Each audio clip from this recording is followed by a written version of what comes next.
Thank you, La.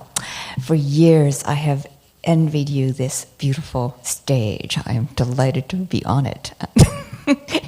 Better digs than ours at NYU for showing film, for sure. Really great screen, yes. I started developing an interest in Chinese independent film in 2004, and La mentioned Zhu'er Kun. The very first film festival that I attended was in 2004, and it was organized by Zhu, and we gathered together. We had a fabulous first day, and the second day it was closed down. So that struck a kind of note for the decade. Things did get better before they started to get much worse. I think Laz told you about Real China. My collaborator and I, Zhang Zhen, started bringing films and filmmakers, which was really an important thing to do, over to New York. We wanted to become a kind of offshore amplification device for this community of people whose films took advantage, I think as makers, they've taken advantage of the digital turn. You know, the state is fairly fanatic about controlling occasions like this, where people get together physically and look. So the state has a complete monopoly on exhibition, as we say, right? On broadcast and so on. And of course they have a closing monopoly on the internet. But what the state cannot control is production. You can't control production in the digital age when everybody has a camera, you know. And so an enormous amount of filmmaking is done.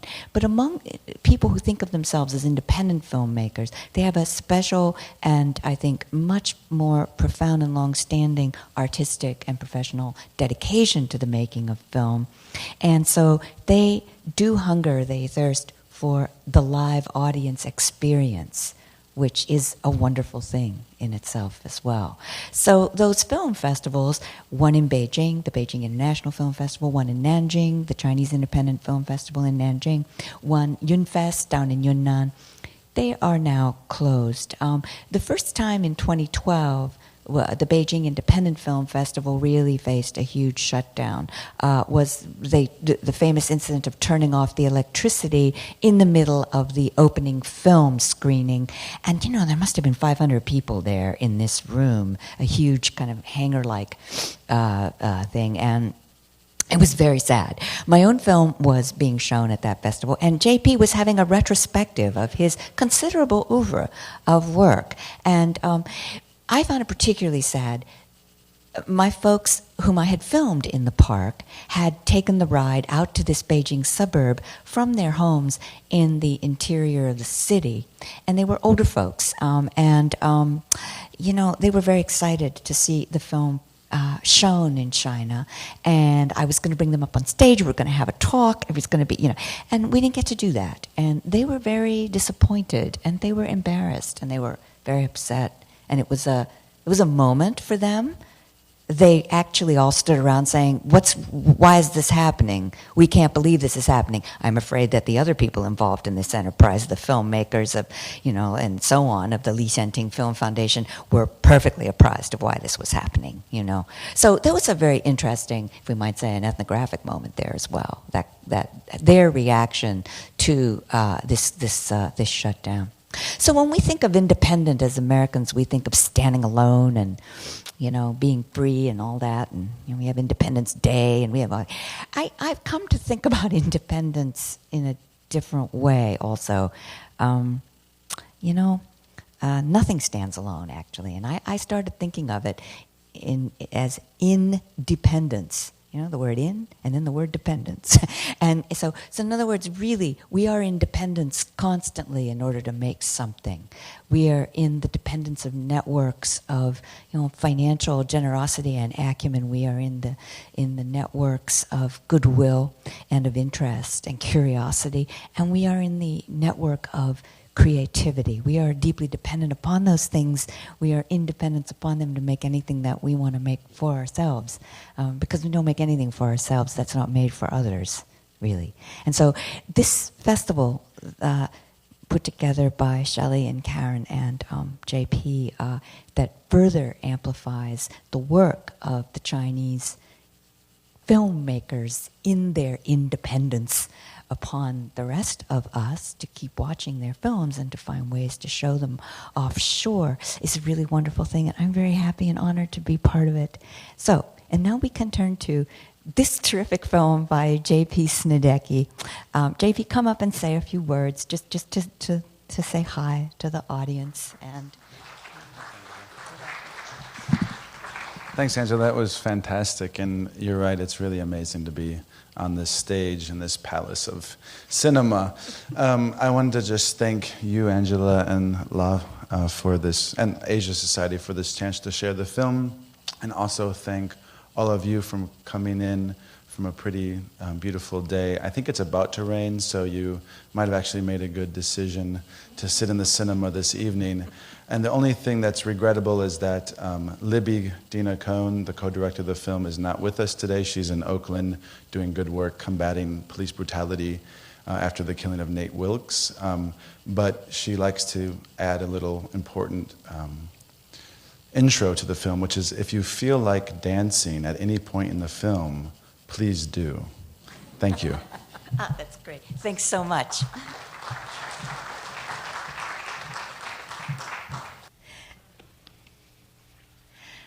A walk in the park.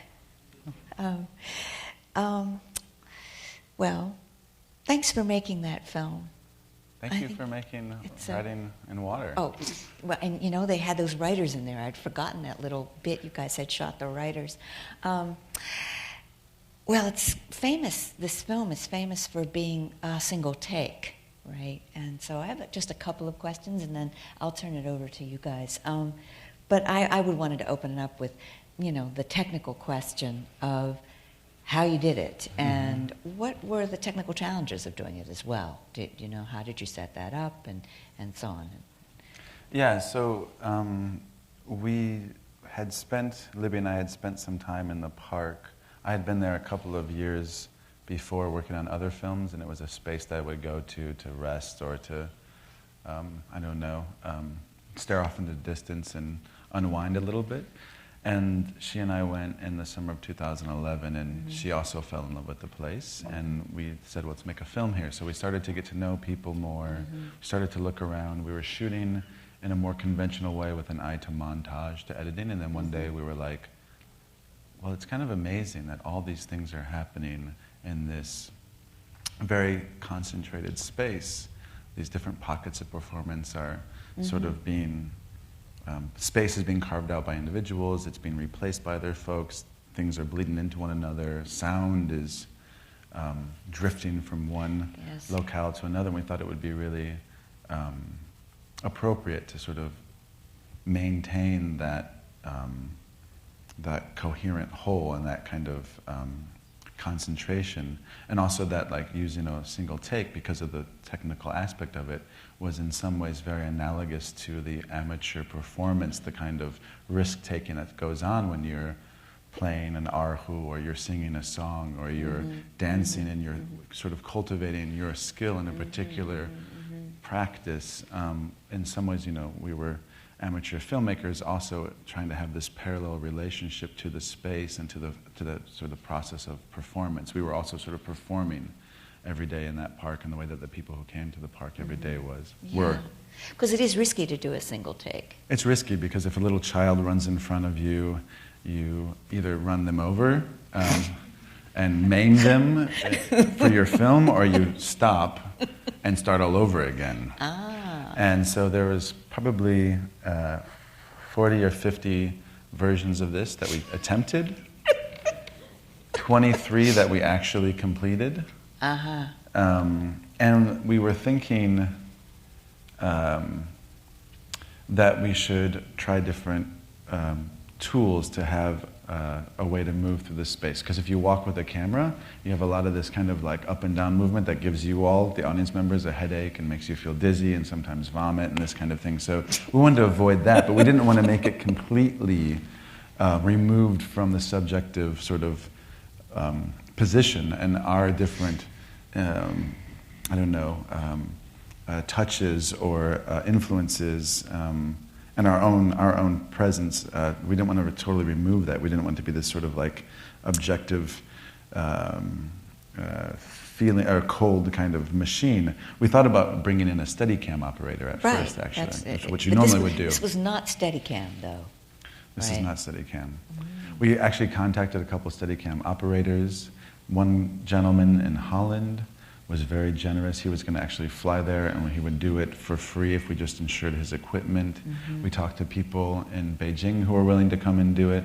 But as we talked more about it, Libbie and myself, we thought, well, this film is also very, even though it might not read this way to you, it's also very personal. And if we brought in a third person, they don't have the same kind of relationship that we've built to this place with one another as filmmakers, but also with the people in the park, because we started to have dinners with them, hang out with them, become friends. It's not really necessarily the story you see in the film, which your film is.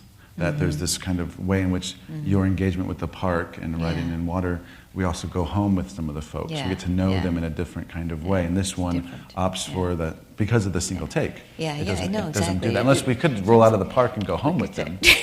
And maybe cook a meal After together. that last dance scene, I don't know. Where that would go, right?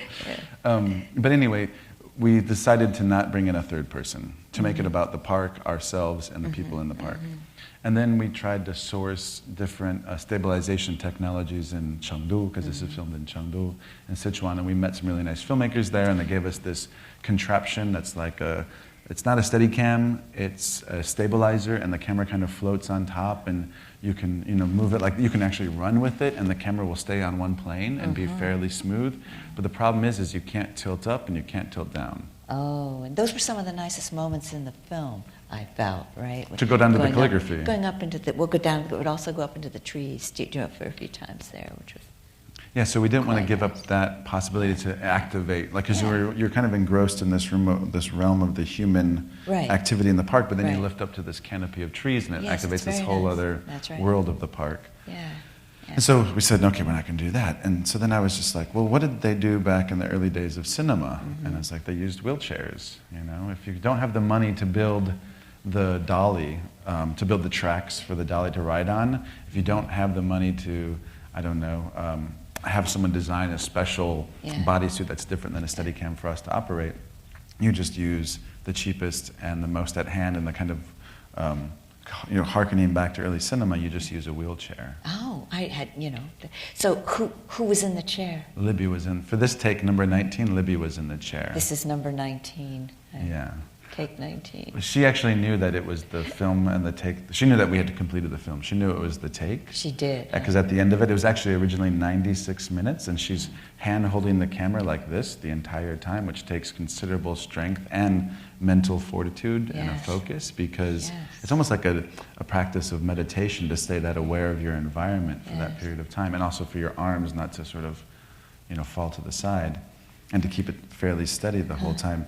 And when we finished that take, we actually rolled the take actually rolls out of the park and ends up on this drab Chengdu street, and you see buses go by, and the film gets taken over by the everyday life of the city. And after that take, she stood up and shouted, Yahoo, we got it done. But because I'm such a, I don't know, obsessive perfectionist, it's like, we have to try a few more times just to see if we'll capture something. But she was right. She was right, that was it, right? Yeah, but you guys cut it there. We decided to cut in the moment when Zheng Shifu, when Master Zheng turns back and looks at the camera, because it's this wonderful kind of, reflexive moment. We're reflected in the lens of his glasses. He's turned upside down. It's yet again another gaze, because you see so many different ways that the camera is looking, but also that way that people are looking back at the camera, looking back at us. We're kind of a spectacle, just like dancing with your shirt tucked over your nipple is also a spectacle. There's, all lots of these kinds of spectacles. Yes, indeed. It was spectacular in that way. Well, I have one more thing I wanted to ask you before we turn it to the audience, and that is, you are an anthropologist. J.P. also has a PhD in anthropology from Harvard. And how does documentary making for you rub up against your anthropological work? What does it mean? How do you use it? What do the two offer each other? And especially for this film, but in your work in general. Yeah, I mean, I think the most basic contribution it provides to my engagement as an anthropologist is to get at those things that sort of might fall out of the manuscript, out of the writing process. They're the kinds of experiences of embodiment, of having a body and how it moves. They're the things of sensorial experience. They're the everyday rhythms and textures that flow past us that we might not remark with a pen and paper or a laptop and a word processor, but nonetheless make up an important component of being there, of the participant, observation, ethnographic method. I also think for me, as a filmmaker anthropologist, there's a way in which the camera, because I'm actually quite shy, there's a way in which a camera allows me to feel like I have a labor to do. There's something about having a camera that's different than the pen and paper, or that's different than the mind that's constantly, as the things are discussed or as behaviors are observed, you start to create this file cabinet in your head and you're stuffing different observations and, I should link this back to this idea. The camera allows for a certain kind of like physicality of labor and a certain kind of proximity. When I have a camera, I can get really close to you. After a while, we can, in ways that right now you see we're sitting at this distance, but if I was actually filming this conversation, I might be bothering all you, but floating around and having this kind of different way of engaging that's more attuned to, I don't know, the things that slip past writing. Exactly, the things that, the non-writable, the unwritable, but the representable, It's very nice. Questions from the audience? Yes, right in the center there. Oh wait, we have a mic coming to you. My voice probably about enough. I have two questions. Thanks. And sorry, I didn't see the mic come. So. And one is the technique. Some shot is very close to some audience, to the subject's face. What are the aperture, the lens you use to shot? I believe you must keep some distance with the people there, right? That's one. Second one is what kind of a camouflage you use to hide or not let intimidate the people with your camera? I don't use hidden cameras unless I'm filming someone who's sleeping, and then it's kind of a hidden camera. In the film that's showing tomorrow night at the MoMA, there's a number of people who are sleeping on the trains, and that's kind of a sort of indirect hidden camera. It's not, I don't camouflage cameras when I'm making films, and I don't like the idea of the hidden camera unless maybe it's somehow a kind of a weapons of the weak way of getting back and speaking truth to power. But when I'm dealing with people and where I feel that we're in this kind of public space together, I would not feel comfortable using some kind of camouflage. So the camera was out in plain view, and there were microphones sticking out of the camera, and I put a binaural microphone on Libbie's head. So we looked really weird. I mean, you have me, I'm weird looking in China. I'm pushing a wheelchair at this kind of pace. You have a half Chinese person sitting, half Chinese, half American, sitting in a wheelchair. They don't really know. They kind of see the similarity to them, but they're not exactly sure. Is she Chinese? What's going on? She has microphones sticking all everywhere, and she's holding a camera, and her legs look very healthy. So, you don't really know what is going on. So that we were definitely a sight.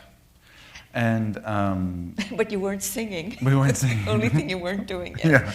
We let that to the experts. Although Libbie did sing a version of the national anthem, the Chinese national anthem, in the square, but that's another story. The lens we used a Canon Vixia S21, which is a camera you can buy at that time for like $800. So I really believe in this idea that filmmaking, as we know with the democratization of digital recording technologies like you have on your phones, that filmmaking doesn't have to be this crazy expensive production that requires years of finding the money and having to use the most cutting edge technologies. I believe filmmaking should be arising from our everyday life if we wanted to.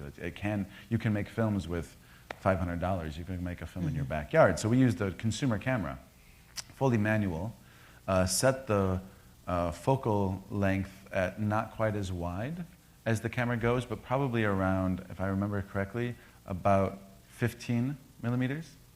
So you have a fairly wide lens, and then set the focus at about 2.2 feet. So you have a lot of depth of field, but you have a little bit of a drop off in the background to give a little bit of sense of depth, rather than having just a completely sort of Citizen Kane deep focus. Citizen Kane deep focus. Yes. Can we have the mic? Is it coming into you? I think they want to use the mic so that we can record your voices. They're Sorry. recording. Yes. I just wanted to follow up on his question. In points in the film, it was almost embarrassing to be so close to people. Did you feel that they were in any way put off? I mean, I know now that you were a spectacle. I had no idea. I thought you might be walking around with a camera at your waist or something because of the height of it. But how did you feel that you impinged on the people that you were filming, and how they often didn't seem to know what to make of you? Some of them waved, some of them smiled, but most people looked very grim and rather, I don't think they knew what to make of you. Nonplussed, perhaps, would be the word. But I, as a film watcher, felt a little embarrassed sometimes about you getting in their space. Did they feel that, do you think? Or did you feel that when you were filming? Well, I can't pretend to know what's going on in someone else's head. So I don't exactly know what people were thinking or feeling.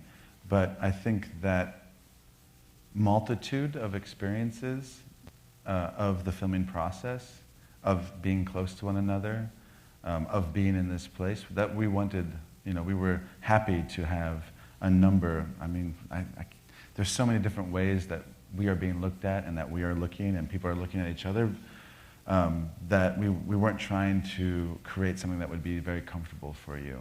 This is not just an easy walk in the park. There's a way in which the process of filmmaking, of filming in public, of representation is raised here. The question of being an outsider, or partly insider, outsider of, I'm not Chinese, Libbie is not a Chinese citizen, but having a relationship to a place that reminds you constantly that you are an outsider as someone who doesn't have the physicality, the appearance of being a Huaren, a Chinese person, and yet also having that moment, and this is why it might be kind of a personal film, because at the end of the film we enter into the dancing, which is about a celebration of the body and the moving body, and this is something that universally we can all, have some kind of experience with, and so there's a kind of sense of an acceptance or of an ability of, maybe a homecoming, so to speak.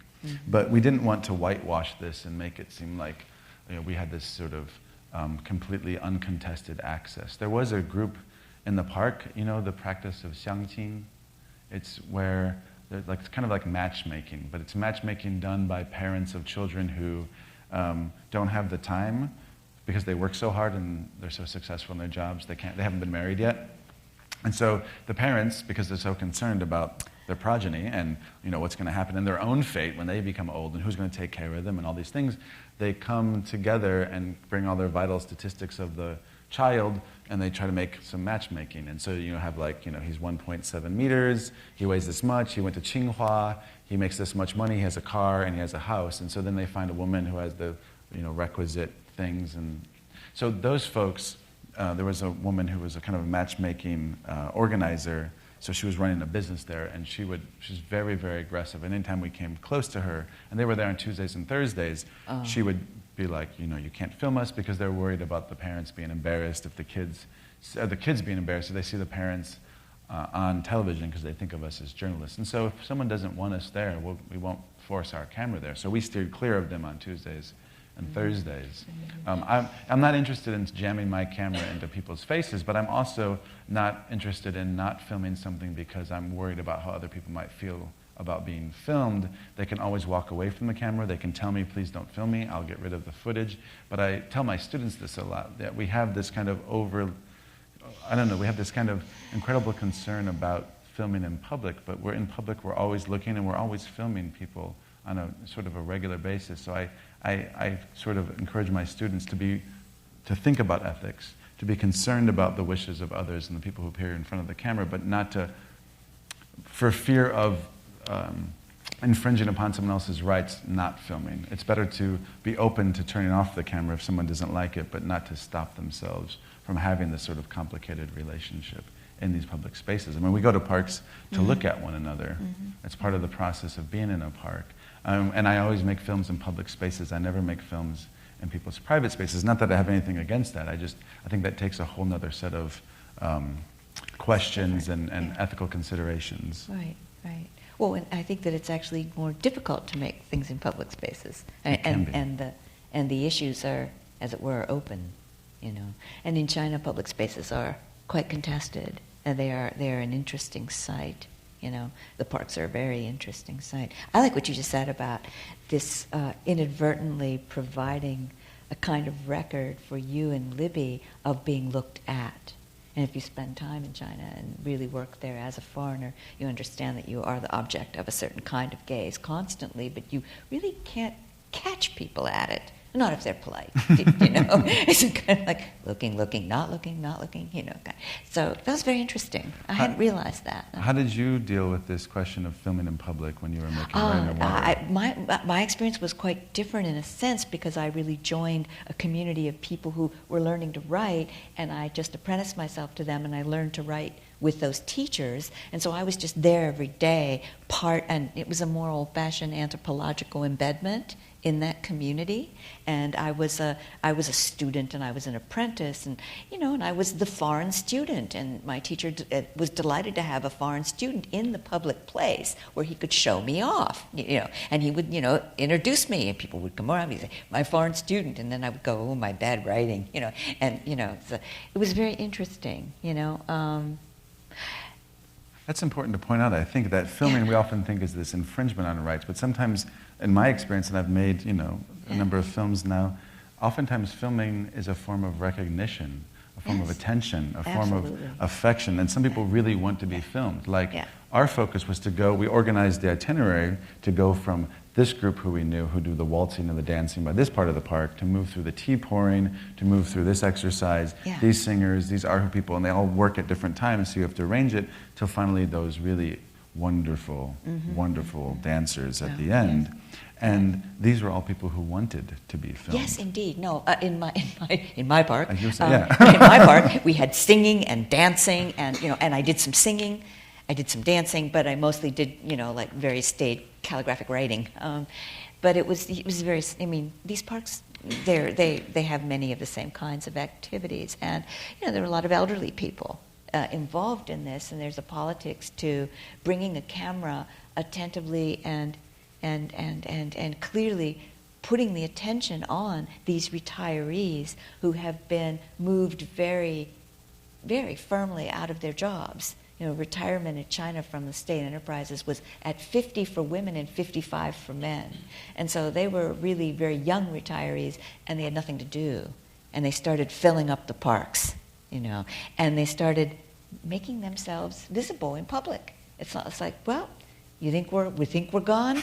Not exactly, you know. I mean, we're out here, we're singing, we're dancing, we're writing up a storm. Anyway, it's an interesting issue about public space. Anything? Somebody else? Yes. Well, thank you for the film. I really enjoyed it. At one point, I really feel like I'm almost as if I'm opening up a magnified Chinese scroll painting with rolling perspective. And my question to you is, how much of it is actually planned and how much of it's improvised? Because to me, it seems very, very decisive where you want to go and how the camera is in terms of the subject that you're filming. So just wondering how much is planned and how much is improvised. Thank you very much for the mention of the scroll, because one of the inspirations for this film is the Qingming Shanghe Tu, which is a famous Song Dynasty painting that depicts all these different aspects of everyday life along the river during the Qingming festival. This is kind of like a digital, it's definitely not an upgrade, but like a digital homage that incorporates time and space in a different way, right? That moves us in three-dimensional way. The second part of your question was. Oh, thank you. Improvising and Thank you. So, well, one of the reasons I make films is precisely for that question, and precisely that balance, right? The reason I'm not that interested in, I really like fiction films, but the ones that feel like they're completely under the control of the director and the production crew are less interesting to me, because what's great about film, and I think we've been exploring this about cinema since the early days, but it hasn't been explored, I think. I think there's new possibilities, and there's constantly innovation that's going on, and I hope that there will be even more, is the way in which this is also an automatic art. That's a way that it captures the world in this sort of, in all of its complexity that can always go beyond our control as directors, even if film schools tell directors to be total control and sort of like autocrats and dictators. The world is far too powerful, far too elusive, and far too chaotic and messy for us to ever be able to totally get it under our control. And so in films that I've been making, I'm really interested in that balance between spontaneity, that you sort of, and also the structure, right? So the structure of this is the single take. The structure of this is the wheelchair, the constraints that we build into it in terms of time, motion, equipment, and then we built the itinerary through weeks and weeks and weeks of going there every day and filming and trying things out and going back home at night and watching the takes that we accomplished that day, figuring out what we need to do better next time, adding in some ideas, and then eventually we started to refine the itinerary towards the second half of the filming process, but also had audibles, had ways to sort of do alternate routes, because if a young child jumped in the way or if something was blocked by a number of bodies, you'd have to figure out another way. So the route was a loose structure. It was a structure with alternatives, and we kind of knew where we would go, but we also communicated telepathically. We developed telepathy in a week, and then we used that for the second 2 weeks, so that if I was going right, Libbie would know, and she could, lift the camera at particular moments. No, we developed like some body language, so touching each other.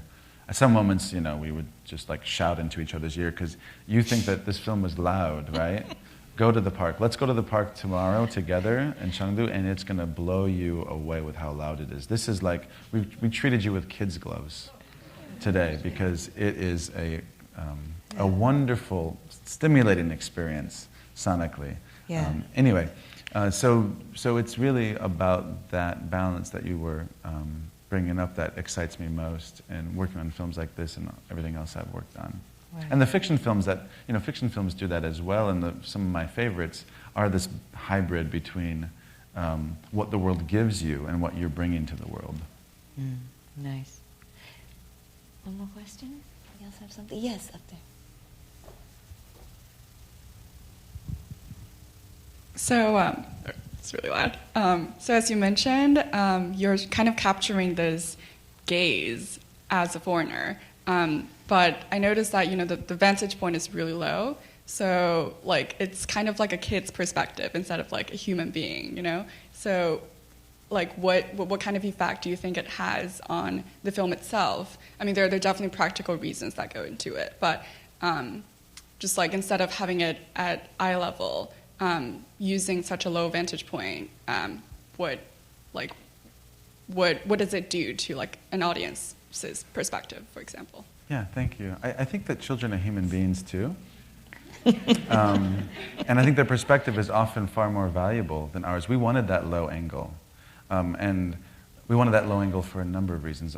Any of us who have studied film or are filmmakers, and even people who aren't filmmakers, know that a low angle amplifies, right? It can raise the small gesture to the monumental scale. It can sort of expand social space and create a kind of stage, right? That you're looking up at these particular social performers in a kind of position of receptivity to all that might unfold, in a position of kind of awe, right?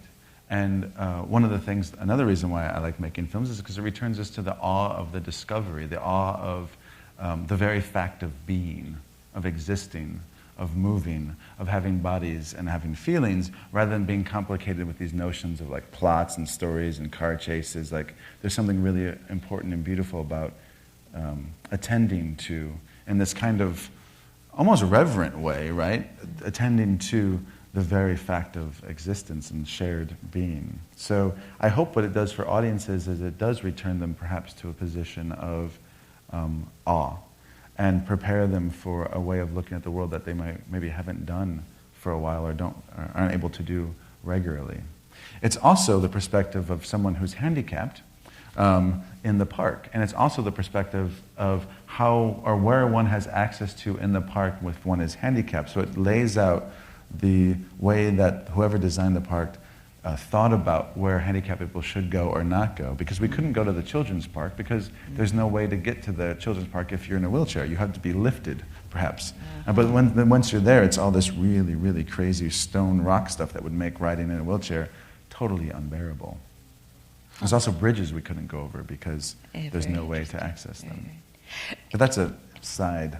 Yeah, and this time since I'd known about the wheelchair, when I noted that you ran into two people in wheelchairs, I thought to myself, that must be interesting. Yeah, it's a great resonance. Good. You know, Yeah, like, exactly. We felt, I don't know if they Kind of felt moment. anything, but we felt very bonded to them. Here you go. Because we've been struggling with this wheelchair for a while. I think that our time's up. Great. Thank you so much, Angela. Thank you, It's JP. been awesome and an honor. And thank you, Really La. cool. Thank you, La. Thank you, Thank you, guys. Asia Society, and thanks to all of you.